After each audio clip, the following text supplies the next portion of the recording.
Oi pessoal, sejam muito bem-vindos ao desafio Kana Chosen em 2 semanas. Nesse desafio você vai aprender a escrever hiragana e katakana em 2 semanas.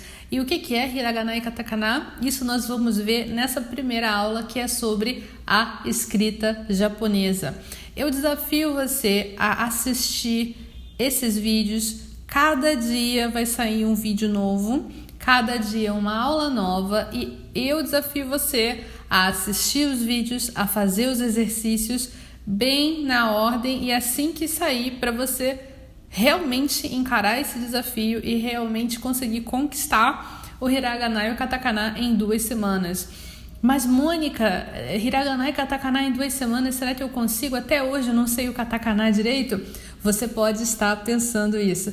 É muito comum as pessoas aprenderem o hiragana muito bem e terem problemas com o katakana mesmo 2 anos depois de começar a aprender japonês. Se esse é o seu caso, comenta aí. Fala pra mim, Mônica, sou eu sou assim. Escreve aí pra mim, pra eu saber e pra você ver também que você não tá sozinho, você não tá sozinha.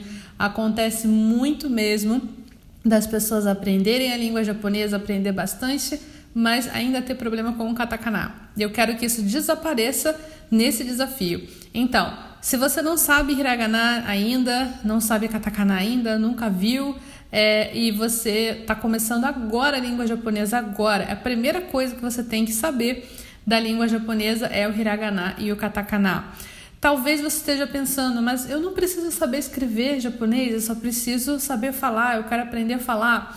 Mas para você realmente conseguir evoluir na língua japonesa, você vai fatalmente precisar saber escrever em japonês. E o hiragana e o katakana são os primeiros passos. Mas hoje, antes da gente entrar no hiragana, que vai ser o primeiro alfabeto que nós vamos ver, antes disso, nós vamos ver por alto como funciona a escrita japonesa, algumas definições importantes que vocês vão precisar saber se vocês quiserem realmente ficar fluentes na língua japonesa. Tudo começa aqui. Então vamos nessa!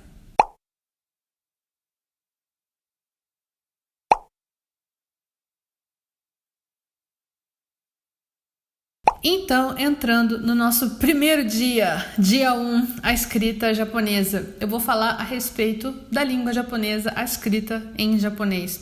Aqui nós temos escrito Nihongo, que é a língua japonesa. Em japonês, a gente fala um idioma e o país, né? Geralmente, depende do país. Por exemplo, Japão é Nihon. Essas 2 primeiras letras mais complicadinhas que a gente vê aqui, essa aqui e essa aqui, Nihon, a gente tem Japão, Nihon, mas a gente adiciona essa letra aqui, essa outra letra aqui, a gente tem o Go, Nihongo, Nihongo, Nihongo, e assim a gente vai ter língua japonesa, a língua japonesa, o Nihongo. E em cima a gente tem outras letras, embaixo a gente tem outras letras. Se você é marinheiro de primeira viagem, marinheira de primeira viagem de língua japonesa, talvez você não esteja entendendo por que tem uma letra grande e uma letra pequena em cima, mas tudo isso você vai saber já nessa primeira aula. Falando da escrita japonesa, pessoal, a escrita japonesa ela é composta por vários elementos e a gente fala vários alfabetos também. Disse que tem 3 alfabetos na língua japonesa, mas a gente mistura mais algumas outras coisas. Eu coloquei aqui 4 elementos. Primeiro é o hiragana. O hiragana é o que a gente costuma aprender primeiro. Você vai ver que está escrito hiragana e do lado em japonês eu escrevi hiragana também. Está escrito hiragana, hiragana e hiragana. Aqui eu escrevi em hiragana. Vocês vão ver que o hiragana ele é mais redondinho, é uma letra mais redondinha, bem mais redondinha. O katakana é uma letra mais quadradinha, E o kanji é uma letra mais complicadinha. Eu costumo dizer, hiragana é uma letra redondinha, o katakana é uma letra quadradinha e o kanji é uma letra complicadinha. O Romaji, gente, é uma letra conhecidinha, porque é a nossa letra, é o nosso alfabeto. Inclusive, eu coloquei aqui um asterisco, alfabeto. Por que eu coloquei isso? Porque nós chamamos, quando a gente estuda japonês, aliás, deixa eu abrir um pequeno parênteses aqui, pessoal. Quando a gente estuda a língua japonesa, a gente estuda de uma forma que é mais fácil para pessoas como eu e você, provavelmente, que não aprenderam japonês como a primeira língua, para que a gente consiga entender de modo mais simples, entender de modo mais fácil. Então, tem algumas definições que a gente usa que não são as mesmas definições que os japoneses usam. Às vezes, os japoneses chamam uma coisa de uma coisa e nós chamamos outra coisa de outra coisa, né? A gente chama de coisas diferentes.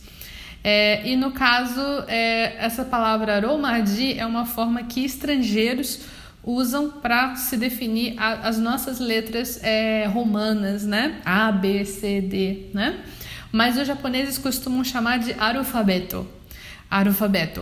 E quer dizer que eles usam isso também? Sim, e hoje eu vou mostrar para vocês exemplos práticos disso, de como os japoneses utilizam essas formas de escrita, todas misturadas num único bolo, assim.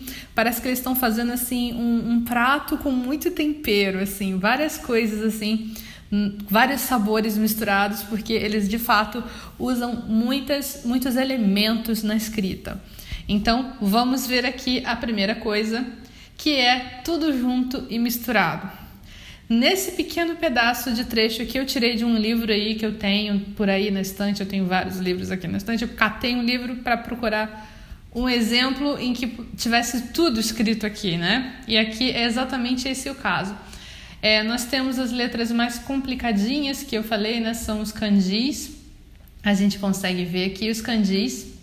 A gente tem também as letras mais redondinhas, aqui tem uma, aqui tem outra, que são os hiraganais, e as letras mais quadradinhas, que são os katakanais, aqui também tem, olha. E a gente também tem a letra romanizada, o nosso alfabeto, o romaji, aqui sendo usado no ok, e aqui sendo usado no A4, porque tá falando de folha de papel A4, né? Folha de papel A4. Olha, eles escrevem A4 também, igual a gente escreve. Então, vocês com isso podem ver que a forma de escrita tem coisas similares com as nossas, né? A gente também escreve ok, eles também escrevem ok, mas fica tudo realmente misturado nessa grande sopa de letrinhas que é um texto em japonês. Fica bem juntinho, misturado mesmo. Aí, gente, tem outra coisa que é característica da língua japonesa, é que você tem a opção de escrever em pé ou escrever deitado. Dá para escrever das duas formas. Creio eu que antigamente só se escrevia em pé. A letra, os kanjis e tudo mais, bastante antigo, são bastante antigas essas letras e costuma-se realmente escrever em pé desde muito tempo. Não sei se a escrita deitada é uma coisa mais moderna ou se já existia antes, mas o fato é que na escrita japonesa, no dia a dia, na escrita japonesa moderna, você pode usar das duas formas. Você pode escrever tanto em pé como deitado. E aí a gente tem aqui, por exemplo, nesse pedacinho de cima, a gente vê que tá deitadinho, né? Tá deitadinho. Desculpa, tá em pé. Por que eu falei deitado? Tá em pé. A gente vê que tá em pezinho, né? A gente, quando tem o texto escrito em pé, a gente vai ler de cá para cá. Não vai ler na mesma ordem que a gente leria um texto deitado. Por exemplo, esse bloco de texto aqui, a leitura dele começa por aqui. A gente vai pegar essa letrinha aqui, essas aqui, essa linha, vai lendo, aí depois passar para cá, vai lendo para cá, até terminar de cima para baixo, mas a gente vai vir desse lado para cá, ok? E aqui embaixo, na mesma página do mesmo livro, tem um exemplo de texto escrito deitadinho, né? A gente tem um texto deitado, então a gente vai ler assim, Oji no tsukai wake. né? A gente vai ler assim, fa, assim. Aí é muito fácil de acompanhar essa leitura. A gente vai ler esse bloco aqui, depois esse bloco aqui, depois esse bloco aqui. Quando a gente tem realmente essas coisas deitadas, a gente não vai começar por aqui. Quando é deitado, a ordem é de cá para lá. Quando é em pé, a ordem é de cá para cá. Isso aqui pode ser uma coisa que vocês possam pensar, nossa, mas fica muito confuso assim, por que não é de um jeito só? Na verdade, a questão é que a escrita japonesa é muito plural, dá para escrever de muitas formas e isso gera muitas possibilidades e muitos textos criativos e muitas publicações criativas. Esse tipo de texto, de página, que tem deitado e em pé, misturado, e tem desenho, e tem várias coisas assim, é muito comum em revistas e também em livros que são livros de instrução de alguma coisa, como é que eu posso dizer?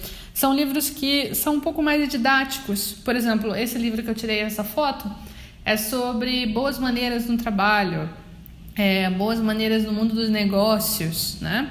É sobre isso esse texto. E então, por isso, ele tem uma pegada mais educativa, né? Um livro que tem uma pegada mais educativa, ele tende a ser mais plural na forma dele ser escrito, para que seja um pouco, como eu posso dizer, um pouco mais leve para o leitor, né? Para o japonês que vê isso, ver dessa forma é melhor do que ver um texto corrido direto, né? É um pouco mais light, mais fácil de ler.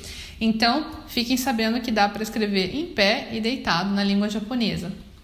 Agora vamos dar uma observada no uso prático dessas letras.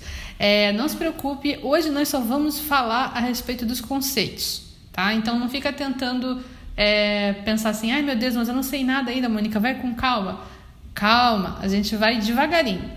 Aqui nós vamos falar sobre algumas coisas que existem dentro do conceito de hiragana. Como é que a gente usa hiragana? A gente pode usar o hiragana como palavra normal, escrever uma palavra em hiragana, nós vamos ver isso na próxima aula, mas a gente pode ver também que o hiragana ele pode ser utilizado de vários modos, e um dos modos é como furigana. Sabe as letras mais complicadinhas? O kanji? Lembra que quando eu mostrei a palavra Nihongo tinha uma letrinha em cima da letrona? Isso acontece porque essa letra mais complicadinha, com muitos traços, são muitas letras que são assim. Então, para você não se confundir com o modo de ler elas, o modo de você ler essas letras, o modo de você ler o kanji, se usa como se fosse uma espécie de cola do kanji, que fica em cima ou embaixo do kanji, para que você saiba a leitura, para que você saiba como é que se lê aquele kanji. E pode ser realmente em cima ou embaixo, ou ainda se tiver escrito em pezinho, não coloquei esse exemplo aí, mas se tiver escrito em pezinho, vai aparecer do lado essa cola, tá? Vai aparecer do lado, e aí você vai poder ver como é que se lê aquele kanji. Isso nem sempre tá, gente? É importante saber ler kanji para vocês não passarem por nenhum perrengue de não conseguir ler o texto, porque o texto está sem furigana. Mas existe isso, que é o furigana, é chamado de furigana, quando você tem a cola do kanji. E essa cola é geralmente escrita em hiragana. Por que eu falo geralmente? Porque às vezes, muitas vezes, pode ser escrito em katakana ou até em romaji, mas isso são casos muito especiais e a gente vai falar a respeito desses casos depois. Mas no caso esse aqui é o furigana, que é a leitura do kanji e é escrito comumente em hiragana. Outro uso que você pode ter do próprio hiragana é o chamado okurigana. O okurigana é uns hiraganazinhos que vêm depois do kanji para completar uma palavra. Eu marquei 2 palavras aqui. Por exemplo, aqui a gente tem o kanji e aqui a gente tem umas letrinhas aqui seguindo esse kanji. mas na verdade isso aqui é uma palavra só, que é formada por kanji e por okurigana, que são os hiraganás que compõem para completar a palavra. Aqui também a gente tem outro kanji e o seu okurigana logo em seguida para formar a palavra. É basicamente isso. Porque vocês já devem ter observado, uma palavra ela pode ser composta por hiragana, ou por katakana, ou por kanji, ou por mistura dessas letras, né? Mistura desses alfabetos. Então, é uma coisa que a gente vai precisar aprender realmente as três coisas: o hiragana, o katakana e o kanji. E tudo começa, como eu falei, com o hiragana. Seguindo aqui, o katakana, que são as letras mais quadradinhas. Para que a gente usa o katakana?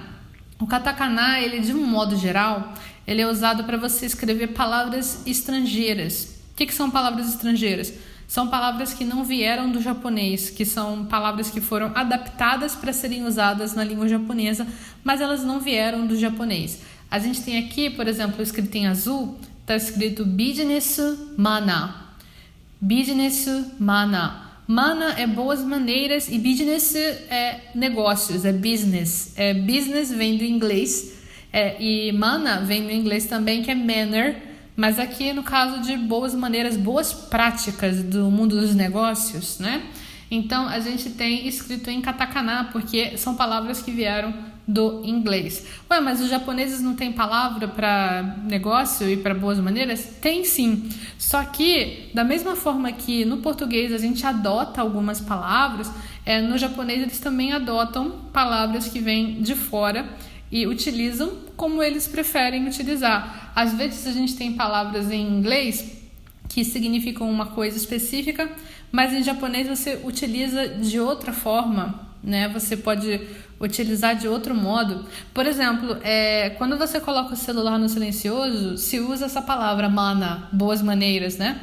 Aí o celular está em mana modo de boas maneiras, que na verdade não é a forma original de se usar essa palavra, mas os japoneses pegaram e utilizaram de outra forma. De qualquer modo, essas letras mais quadradinhas, elas são usadas para outras coisas também, mas isso a gente vai falar nas aulas de katakana, mas apenas saiba aqui que de um modo geral, o katakana ele vai ser utilizado para você fazer descrição de palavras que não são originárias do japonês. Elas são palavras que vieram de fora da língua japonesa e estão sendo utilizadas na língua japonesa agora, ok? Seguindo, os kanjis são aquelas letras mais complicadinhas, né? São aquelas letras que têm muito mais traço, significam uma ideia. A gente tem algumas palavras que são compostas, como eu falei, por kanji, hiragana, kanji. Essa palavra aqui são 2 kanjis, essa palavra aqui são 3 kanjis. Tem outros kanjis aqui em volta, mas eu só separei essas aqui só para vocês prestarem um pouquinho mais de atenção. Os kanjis, pessoal, são muitos kanjis. Você precisa saber, para você ser uma pessoa capaz de ler um jornal sem problemas, você tem que saber de 1.500 a 2.100 e poucos kanjis. Isso pode parecer um absurdo, mas é uma coisa que se aprende aos poucos, sem assim muita pressa, mas com bastante atenção. Kanji é uma coisa que precisa ser estudada ativamente, e se você deixar de lado o aprendizado do kanji, você vai estar sabotando o seu aprendizado de língua japonesa. Coloca uma fita durex nesse pensamento aqui, pega um post-it, cola e escreve isso aqui, cola para você não esquecer, porque aprender kanji é muito importante, ok? E para você conseguir aprender kanji, o primeiro passo é aprender hiragana e katakana. Seguindo aqui, nós temos o romaji, como eu falei para vocês, é utilizado, misturado na língua japonesa, e eles até utilizam da forma que que mais convém para eles, para chamar a atenção dentro de um texto, especialmente se for uma coisa mais editorial, assim, com mais cara de revista, né? Por exemplo, a gente tem aqui, escrito em amarelo, esse NG aí, isso é uma abreviação para not good, quer dizer que não é bom. tá escrito aqui, kore wa NG, e eles falam NG, né? Kore wa NG, quer dizer, não é para fazer isso, isso não é bom, não faça isso, né? E aqui dentro dos próprios balãozinhos rosa tá escrito point, que é para uma coisa para você prestar atenção, um ponto que você tem que prestar atenção. Tá falando do cabelo do homem, como é que o homem deve arrumar o cabelo para estar socialmente aceitável. Então, aqui é um exemplo de utilização de romaji, que, como eu falei, os japoneses costumam chamar de alfabeto. A gente, no estudo de língua japonesa, tem o costume de chamar de romaji, mas atenção que se você falar romaji, talvez a pessoa não entenda do que você está falando, porque eles falam mais a palavra alfabeto. E é isso, pessoal. Eu espero que vocês tenham gostado dessa primeira aula do Desafio Kana Chosen.